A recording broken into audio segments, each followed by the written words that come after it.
وداعيا إلى الله بإذنه وسراجا منيرا.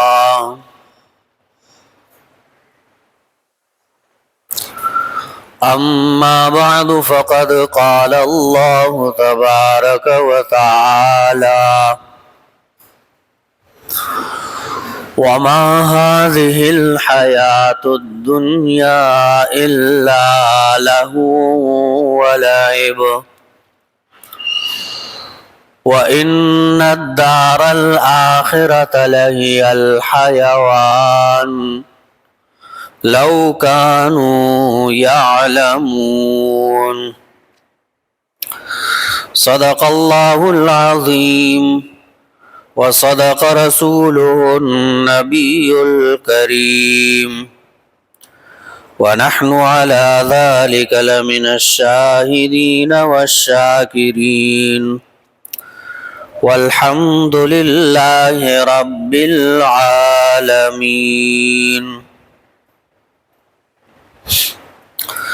اللهم صل على سيدنا ومولانا محمد وعلى آله وأصحابه وبارك وصل وسلم عليه.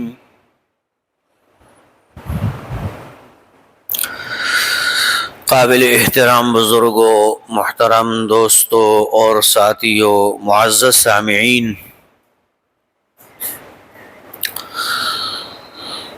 یہ دنیا کا تسلسل اور گزران یہ ایک قانون ازل کے تحت جاری و ساری ہے۔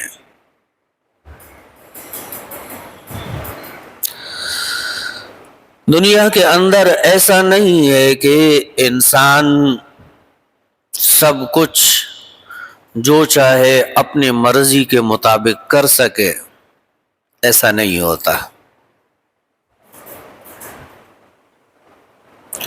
بلکہ انسان کے وجود کے لیے اور انسان کے دوام اور قیام حیات کے لیے بھی اللہ رب العزت نے ایک قانون مسلم لاگو کیا ہے۔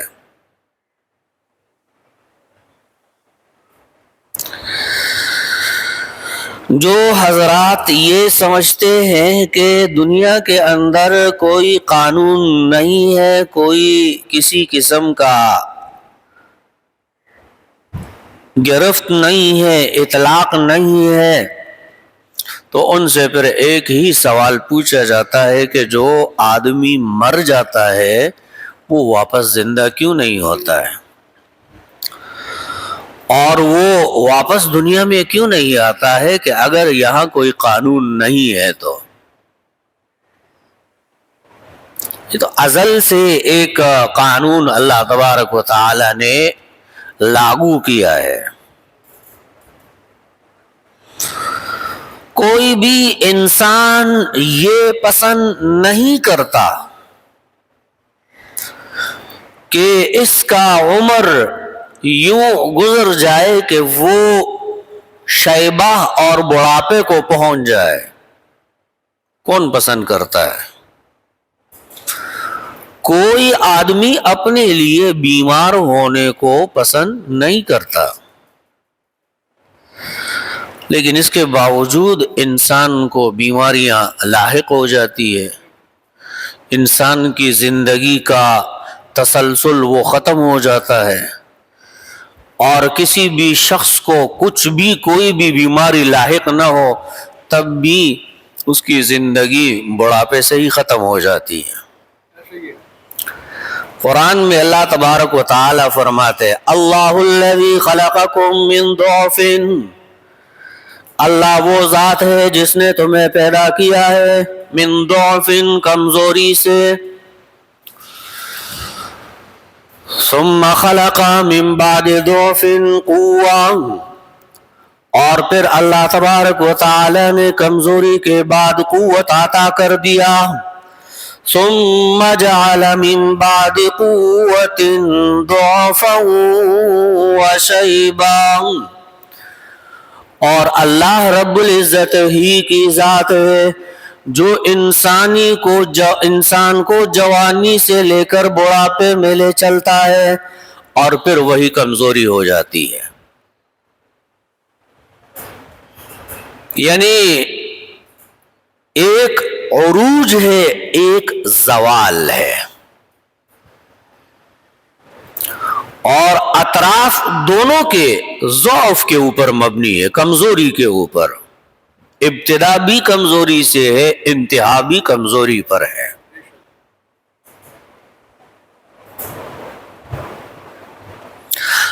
طرح طرح کے بیماریاں، امراض انسان کو لاحق ہو جاتی ہیں. ایسی بیماریاں بھی ہوتی ہے جس کا گزشتہ زمانوں کے اندر کسی نے نام بھی نہیں سنا ہوتا ہے، وہ بیماریاں انسان کو لاحق ہو جاتی ہیں. اور پھر انسان ڈاکٹروں کے پاس جاتا ہے. کوئی اچھا ڈاکٹر مل جائے یہ بھی قسمت کی بات ہے، ورنہ تو اچھے ڈاکٹر بھی ناپید ہو چکے ہیں. پہلا زمانہ حکمت کا تھا، حکیم ہوتے تھے، نبض شناس ہوتے تھے،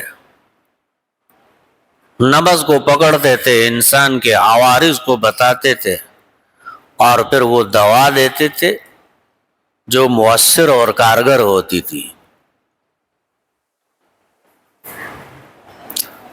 اور یہی کوئی 40 سال قبل تک ایسے حکماء بھی ناپید ہو گئے، ایسے حکیم بھی نہیں رہے جو لوگوں کو بتا سکے.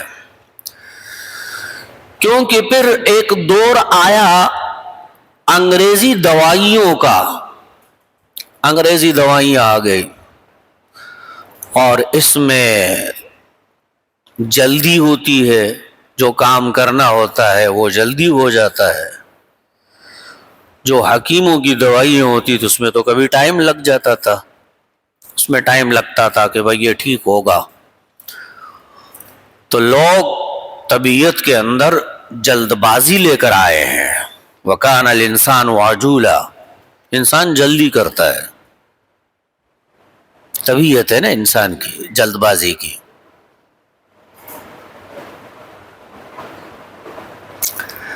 نیکی کرتا ہے تو بھی جلد بازی کے لیے، اور گناہ کے اوپر آمادہ ہوتا ہے تو وہ بھی انسان کی طبیعت کی جلد بازی کی وجہ سے. اب گناہ کے اندر جلد بازی کی طبیعت کیسی؟ وہ اس طرح سے کہ ایک آدمی گناہ کر لیتا ہے اور پھر وہ سوچتا ہے، گھبرایا ہوا ہوتا ہے کہ میں نے تو اللہ کی نافرمانی کر دی ہے، اب پتہ نہیں میرے ساتھ کیا ہونے والا ہے. تو اللہ تبارک و تعالیٰ اس کو ڈیل دے دیتے ہیں. یہ کہتا ہے کہ اس سے تو کچھ ہوتا ہی نہیں ہے، طبیعت کی جلد بازی ہے نا. ابو جہل کی ایک جلد بازی کو قرآن نے سورۃ انفال میں ذکر کیا. وَإِذْ قَالُوا اللَّهُمَّ إِنْ كَانَ هَذَا هُوَ الْحَقُّ، کہنے لگے کہ اللہ یہ محمد جو پیغمبر ہے اگر یہ صحیح پیغمبر ہے، سچ میں پیغمبر ہے، فَأَمْطِرْ عَلَيْنَا حِجَارَةً مِّنَ السَّمَاءِ، کہنے لگے کہ ہمارے اوپر آسمان سے پتھر برسا دے. اب اتنا بعذاب علیم، یا ہمیں کوئی دردناک عذاب دے دیے. جلد بازی کی وجہ سے. خلق الانسان من عجل، عجل کا معنی ہوتا ہے جلد بازی کرنا. تو طبیعت کی جلد بازی کی وجہ سے انسان گناہوں کے اوپر بھی آمادہ ہو جاتا ہے. وہ کہتا ہے میں نے اللہ کی نافرمانی کر لی ہے لیکن مجھے تو کچھ نہیں ہوا، اور اللہ کہتے ہیں کہ میں نے تو ایک دن کے لیے سب کو مؤخر کیا ہوا ہے. اگر وہ دن مقرر نہ کیا گیا ہوتا تو پھر ہر آدمی کا فیصلہ دنیا میں ہی ہو جاتا، پھر کسی کو گناہ کی سزا کا انتظار نہیں کرنا پڑتا اور نہ ہی کسی کو نیک عمل کے اجر کا انتظار کرنا پڑتا، وہ فوراً سے فیصلہ ہو جاتا. لیکن نہیں ہوگا، کیونکہ اللہ کہتے ہیں میں نے ایک دن مقرر کر لیا ہے، اس ایک دن کے اندر ہی میں سارا حساب و کتاب کروں گا۔ تو طبیعت کی عجلت کی وجہ سے انسان گناہوں کے اوپر جری ہو جاتا ہے، پہلے گناہ کرتا ہے ڈر اور خوف ہوتا ہے، دوسرا گناہ کرتا ہے ڈر خوف ختم ہو جاتا ہے، کم ہو جاتا ہے، تیسرا گناہ کرتا ہے کم ہو جاتا ہے، چوتھا کرتا ہے ختم ہو جاتا ہے، اور پھر گناہ پہ گناہ کرتا ہے اور یہ سمجھتا ہے کہ اگر کچھ ہونا ہوتا تو ہو چکا ہوتا۔ تو بھئی تم اللہ کا وہ قانون بھی تو دیکھ لو نا کہ اللہ کہتا ہے کہ میں نے جو وعدہ کر لیا سو میں نے کر لیا، اب میں اس کو پورا کروں گا، اور میرا وعدہ ہے کہ تمہارا حساب و کتاب میں نے قیامت کے دن تک مؤخر کر دیا ہے، کہ تمہارا جلدی کہنے سے اللہ جلدی عذاب نازل نہیں کرے گا۔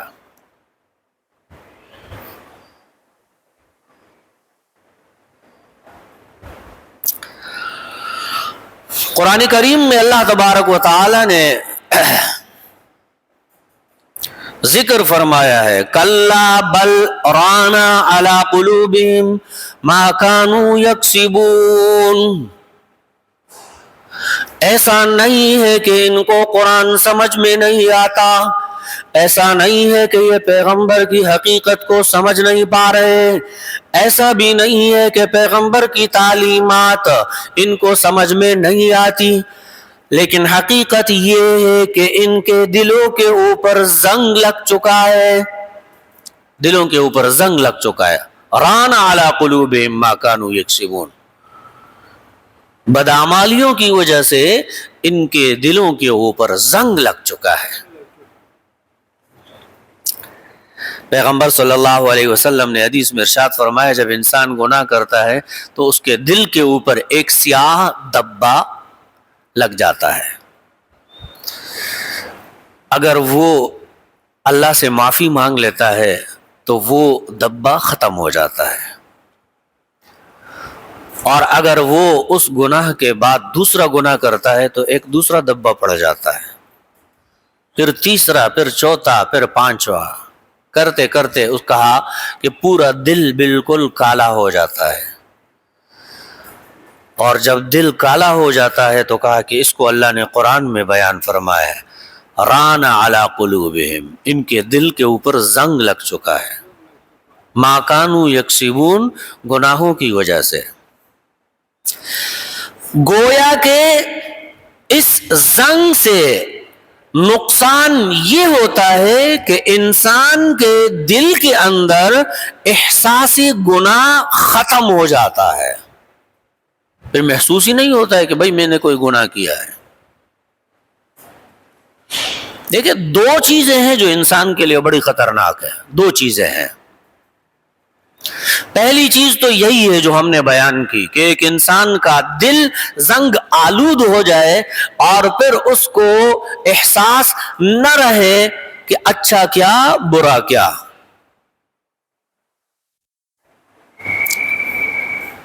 احساس ختم ہو گیا، ایک انسان کے لیے خطرناک حالت ہے۔ کیوں؟ اس لیے کہ اس کا انجام ہوتا ہے کفر کے اوپر مرنا۔ جب گناہ کا احساس ہی نہیں ہوگا تو پھر توبہ کہاں سے کرے گا؟ توبہ کیوں کرے گا پھر؟ کیونکہ اس نے تو کچھ کیا ہی نہیں ہے اپنے خیال میں۔ جب اس نے کچھ غلط نہیں کیا ہے تو اس کو توبہ کرنے کی ضرورت نہیں ہے، توبہ نہیں کرے گا تو کفر پر مرے گا۔ یہ اس طرح سے خطرناک ہو گیا۔ اور دوسری چیز یہ ہے جو انسان کے لیے خطرناک ہے، وہ ہے بدعات کا مرتکب ہونا۔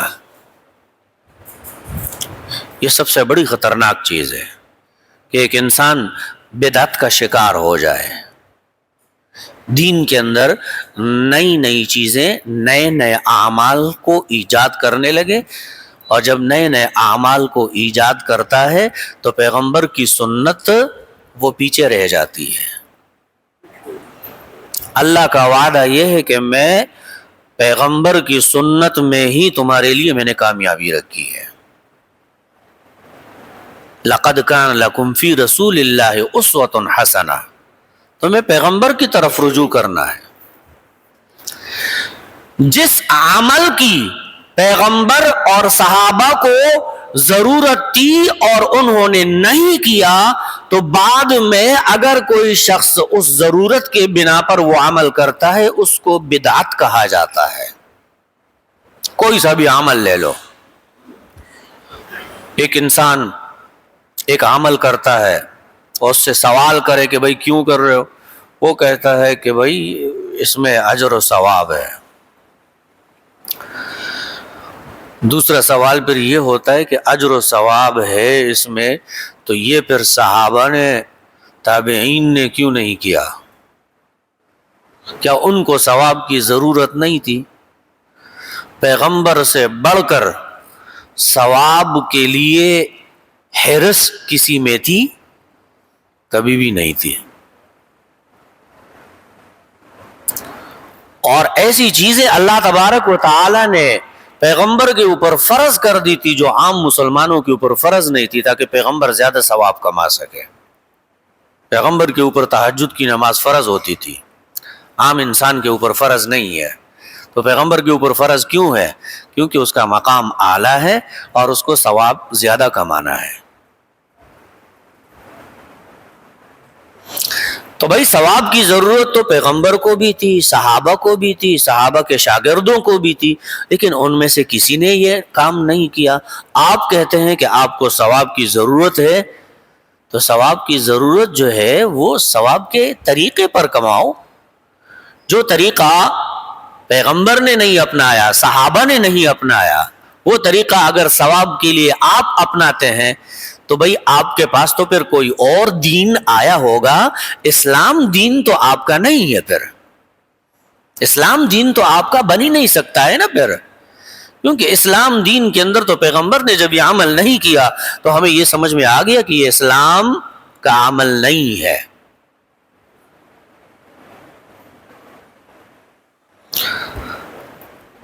آپ کا مذہب یہ ہے کہ راستے بند کر لو اور خود کو پیٹنا شروع کر دو، تلواروں سے چھریوں سے خود کو مارو اور گھوڑے کی شبیہ بناؤ۔ یہ سب کچھ آپ کا مذہب کہتا ہے، لیکن محمد الرسول اللہ کا مذہب کیا کہتا ہے؟ محمد رسول اللہ کے مذہب میں تو یہ چیزیں نہیں تھی، حضرت علی کے مذہب میں تو یہ چیزیں نہیں تھی، امام حسن اور امام حسین کے مذہب میں تو یہ چیز نہیں تھی۔ حضرت حسین کا بیٹا جس نے کربلا کے واقعے کو اپنی آنکھوں سے دیکھا، 40 سال تک زندہ رہا، لیکن اس کی زندگی میں تو، اس کے اسلام میں تو یہ چیز نہیں تھی، وہ تو اہل بیت تھے، لیکن انہوں نے تو یہ نہیں کیا۔ تو مطلب یہ ہے کہ آپ کا طریقہ نہ مذہب اہل سنت میں ہے اور نہ مذہب اہل بیت میں ہے۔ اگر آپ دونوں کو الگ الگ سمجھتے ہیں تو ہم تو دونوں کو الگ نہیں سمجھتے ہیں، ہم تو اہل بیت کے مذہب کو اور اہل سنت کے مذہب کو ہم ایک ہی سمجھتے ہیں۔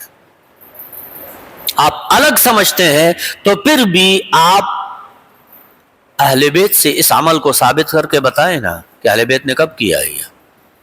نہیں کیا ہے، نہیں کیا ہے، اور آپ اس کو جنت میں جانے کا ذریعہ اور ثواب کا ذریعہ سمجھتے ہیں، تو بھائی یہ کس دین میں ہے؟ یہ محمد الرسول اللہ کے دین میں تو نہیں ہے، اور وہ دین جس کو اللہ نے اسلام کہا ہے اس دین کے اندر تو یہ نہیں ہے۔ تو مطلب یہ ہوا کہ تمہارا دین اسلام نہیں ہے۔ جو اسلام کے اوپر قائم رہے گا، بدعات سے خرافات سے خود کو بچائے گا، وہ خود کو مسلمان کہہ سکتا ہے۔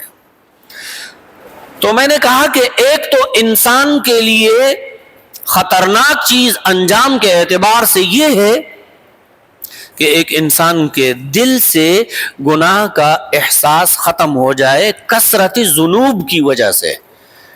جب انسان بہت زیادہ گناہ کرتا ہے نا تو پھر گناہ کا احساس دل سے ختم ہو جاتا ہے، اور جب گناہ کا احساس دل سے ختم ہوتا ہے تو پھر یہ بغیر توبہ کیے مر جاتا ہے، اور اگر بغیر توبہ کیے مرے گا تو جہنم میں جائے گا۔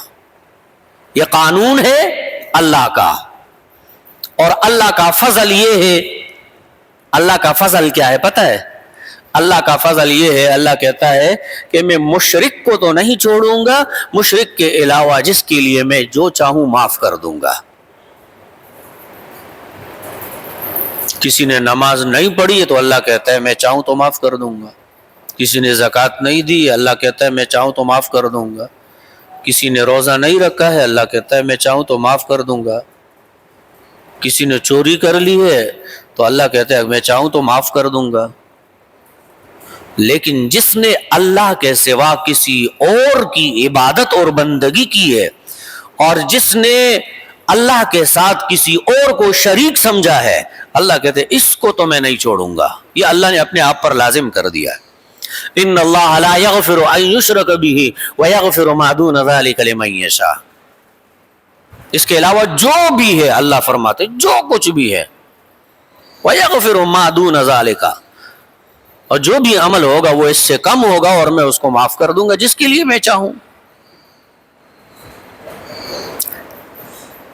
تو بدعت کے اندر یہ ہوتا ہے کہ ایک انسان جب بدعت کرتا ہے تو اس کو وہ ثواب کا کام سمجھتا ہے، اور جس عمل کو انسان ثواب کا کام سمجھتا ہے اس عمل کے لیے کم از کم وہ اللہ سے کبھی معافی نہیں مانگتا۔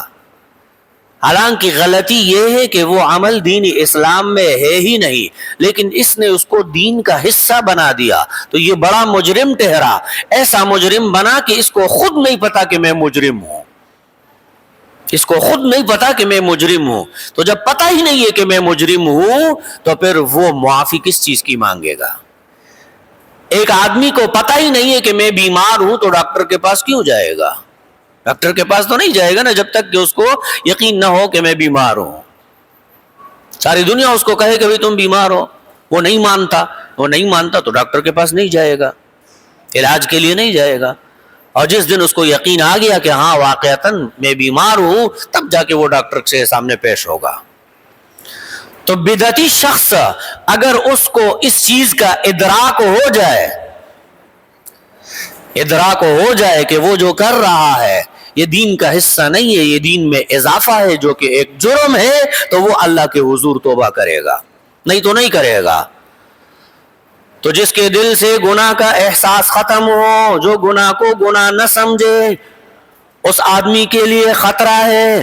اور وہ آدمی جو کسی بدعت کو دین کا حصہ سمجھ کے عمل کرتا ہے، اس کے لیے بھی خطرہ ہے ایمان کا۔ یہ خطرناک چیزیں ہوتی ہیں۔ وَكَانَ الْإِنسَانُ عَجُولًا،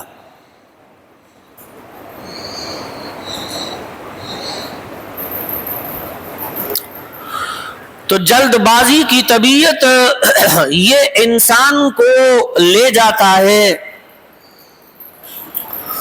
گناہ کی طرف بھی، جری کر دیتا ہے، ہمت دیتا ہے، کیونکہ اس کی طبیعت میں جلدی تھی اور اللہ تبارک و تعالی نے جلدی نہیں رکھی ہے کسی بھی عمل کے اندر۔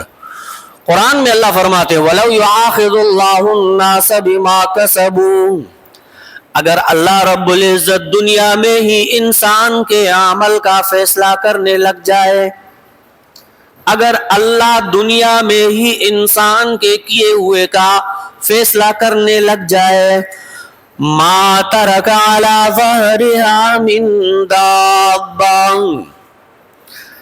تو اللہ فرماتے ہیں کہ زمین کے اوپر کوئی بھی جانور، ذی روح چیز زندہ نہیں رہے گی، کچھ بھی زمین کے اوپر باقی نہیں رہے گا اگر انسان کے عمل کا حساب دنیا میں ہونے لگا۔ یہ دنیا تو ختم ہو جائے گی نا، پھر جس نے گناہ کیا اس کو جہنم میں بیچ دیا دنیا سے اٹھا کے، اور جس نے اچھا کیا اس کو جنت میں بیچ دیا دنیا سے اٹھا کے، تو دنیا میں انسان کہاں بچیں گے؟ اور جب انسان نہیں بچیں گے تو باقی مخلوق کو رکھنے کا کوئی مطلب نہیں بنتا، کیونکہ جتنے بھی مخلوقات ہیں ان سب کو اللہ تبارک و تعالی نے انسان کے فائدے کے لیے بنایا ہوا ہے. انسان کو قائم رکھنے کے لیے اللہ تبارک و تعالی نے تمام تر مخلوقات کو اس کی خدمت پر مامور کیا ہے. یہاں تک کہ بچھو، سانپ، مکھی، ڈنک مارنے والے جانور، یہ سب کے سب انسان کی خدمت پر مامور ہے، لیکن انسان کو اس کا ادراک نہیں ہے. یہ نہیں سمجھ پائے گا کہ یہ کس طرح سے موجود ہے اور کیوں موجود ہے، ان کی زندگی کیوں ضروری ہے، یہ انسان نہیں پتہ کر سکتا ہے. اسی طرح انسان خیر کے اندر بھی جلد بازی کرتا ہے. ہمارا معمول یہ ہوتا ہے، ہم نے ہاتھ اٹھا کر دعا مانگ لی اور اب انتظار کرنے لگے کہ بھئی دعا تو ہم نے مانگ لی ہے، اب جو ہے من و سلوہ کب آنے والا ہے. اللہ تبارک و تعالی نے دنیا کو دارالاعمال بنایا ہے، دارالاعمال. تو سلیمان علیہ السلام کے زمانے میں کہتے ہیں کہ ایک جولاہا تھا، جو نسباً کچھ لوگ ہوتے ہیں جن کو جولاہا کہتے ہیں جی. تو وہ جو ہے نا کہیں بیٹھ گیا، جنگل میں بیٹھ گیا، 2 رکعت نماز پڑھ لی، انتظار کرنے لگا. کسی نے پوچھا بھئی کیا کر رہے ہو؟ کہا کہ میں نے 2 رکعت نفل پڑھ لی اور اب میں جبرائیل کا انتظار کر رہا ہوں. جیسے سلیمان علیہ السلام کے پاس جبرائیل آتے اب میرے پاس بھی آئیں گے. 2 رکعت نماز پڑھ کے پھر انتظار کرنے بیٹھ جاتے ہیں کہ بھئی کب ہوگا یہ بھی عجلت ہے، عجلت ہے یہ. وَكَانَ الْإِنسَانُ عَجُولًا. تو پھر ایسا ہوا کہ جب حکمت کے علاج کا ایک دور تھا اور پھر انگریزی علاج آیا تو لوگ اس کی طرف منتقل ہو گئے، کیونکہ اس کا اثر جلدی سامنے آ جاتا ہے. تو لوگوں نے حکمت سیکھنا ہی چھوڑ دیا، کیونکہ اب تو کوئی حکیم کے پاس جاتا ہی نہیں تھا. اس وقت حکیم کے پاس کوئی جاتا ہی نہیں تھا. اب اس زمانے کے اندر لوگوں کو محسوس ہوا کہ انگریزی دوائیوں کے تو سائیڈ ایفیکٹ بھی ہوتے ہیں، سائیڈ ایفیکٹ ہوتے ہیں. پھر لوگوں نے چاہا کہ بھئی ہم جائیں حکیمی علاج کی طرف. اب حکیم ڈھونڈنے لگے تو حکیم کہاں ہے، وہ تو ناپید ہو گئے. تو کچھ لوگوں نے اپنے گھر کی بنائی ہوئی ڈگریاں لے کے دکان کھول دی کہ بھئی میں بڑا حکیم ہوں، میں بڑا حکیم ہوں. ایک دفعہ ایک بہت مشہور مطب ہے، مشہور نام ہے اجمل دواخانہ. وہاں میں کسی عارضے کے سلسلے میں گیا تو حکیم صاحب سے ملا. حکیم صاحب بیٹھے ہوئے تھے، تو دل میں خیال یہ تھا کہ میں ان کو کہہ دوں گا کہ آپ نبض پکڑ لو تو آپ اندازہ کر لو کہ کیا عارضہ ہے. خیر انہوں نے کہا کہ نہیں اس کی ضرورت نہیں ہے. ہاں میں نے کہا تو پھر مجھے 10-12 قسم کی دوائیاں دے دی اور کہا کہ اس کو استعمال کر لو.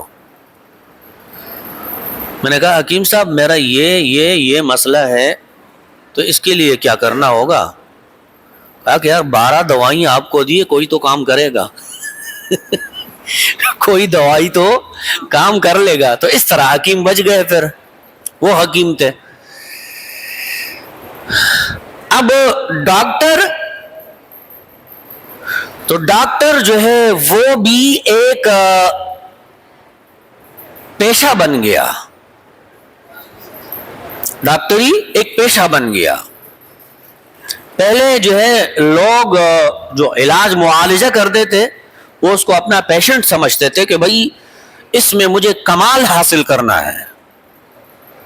اور اب یہ ہے کہ بڑی بڑی ڈگریاں لے کر، لاکھوں روپے خرچ کر کے کوئی ڈگری لے کر اور پھر آ کے وہ اپنا کلینک کھولے گا تو وہ فی سبیل اللہ علاج کرے گا. جو لاکھوں روپے اس نے خرچ کیے لوگوں کی خدمت کے لیے کیے ہیں؟ نہیں، لوگوں کی خدمت کے لیے نہیں، لوگوں کی چمڑی ادھیڑنے کے لیے. لہٰذا پھر ڈاکٹر بیٹھتا ہے تو ڈاکٹر دوائی کی کمپنی سے بھی لیتا ہے کمیشن، پھر ڈاکٹر جو ہے وہ لیبارٹریوں سے بھی لیتا ہے کمیشن، اور پھر ڈاکٹر مریض کو بھی گماتا ہے، صحیح طرح سے گماتا ہے، اگرچہ مریض کی بیماری اس کو سمجھ میں نہ آئی ہوگی، لیکن وہ کبھی یہ نہیں کہے گا کہ بھئی تمہیں فلاں ڈاکٹر کے پاس جانا چاہیے۔ یہ فیصلہ بھی آپ نے خود ہی کرنا ہوگا کہ بھئی بیماری کیا ہے اور اس بیماری سے متعلقہ ڈاکٹر کون ہے، یہ آپ کو خود پہچاننا ہوگا۔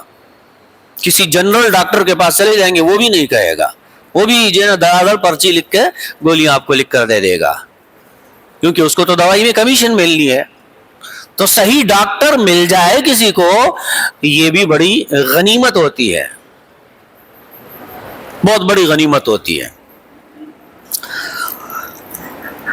بہرحال وہ جو ہے نظام، تو اب ہم کیا کہیں کہ ہمارے ملک کے اندر کون سا نظام خراب ہے، یہ تو ہم نہیں کہہ سکتے ہیں، لیکن ڈھونڈنے سے ہمیں ایسا کوئی ایک نظام یہ بھی نہیں ملتا ہے کہ وہ کون سا صحیح ہے، نظام صحیح کون سا ہے یہ بھی ہمیں نہیں مل رہا۔ ہمارے ایک دوست تھے، ان کا کوئی فیصلہ تھا، کوئی سرکاری افسر ان سے کرپشن اور رشوت مانگ رہا تھا،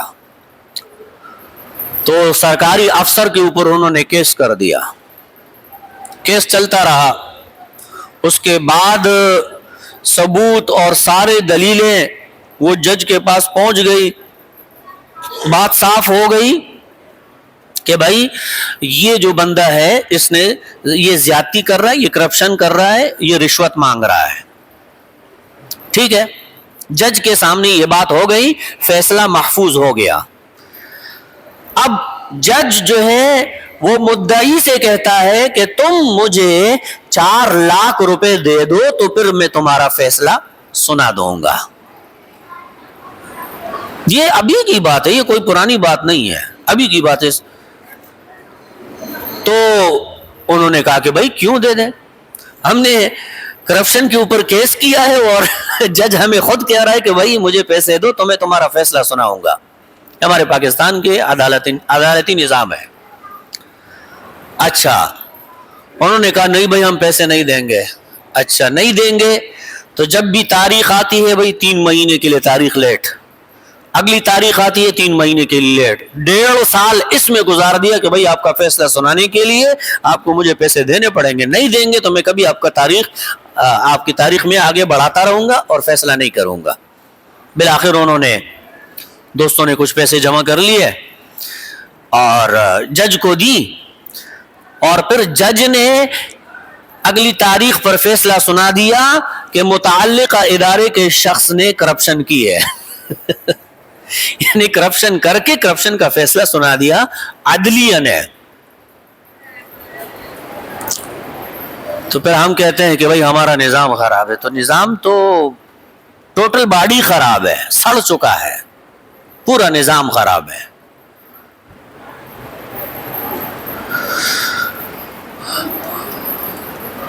تو بیماریاں، انسان اپنی زندگی میں کوئی بھی شخص نہیں چاہتا ہے کہ وہ کسی طرح سے بھی بیمار ہو جائے۔ وہ کون آدمی ہوگا جو کہے گا کہ مجھے کوئی نہ کوئی بیماری لاحق ہو جائے؟ کوئی نہیں چاہتا، لیکن بیماری پھر بھی ہو جاتی ہے۔ کیوں؟ اس لیے کہ قانون ازل سے مقرر ہے، یہ میرے اور تمہارے اختیار میں نہیں ہے۔ میرے تمہارے اختیار میں ہوتا تو نہ ہم میں کوئی بوڑھا ہوتا، نہ ہم میں کوئی بیمار ہوتا، اور نہ ہم میں کوئی مرنا چاہتا ہے، لیکن یہ سب کچھ ہو رہا ہے۔ تو یہ قانون جو ہے وہ اللہ تبارک و تعالیٰ کے وہ قانون ازل ہے جس کو اللہ تبارک و تعالیٰ نے دنیا کے اندر مقرر کیا ہے، اور اسی قانون کے تحت اللہ جل شانہ دنیا کو چلا رہے ہیں۔ اللہ رب العزت ہمیں عمل کی توفیق عطا فرمائے۔ وآخر دعوانا الحمد للہ رب العالمین۔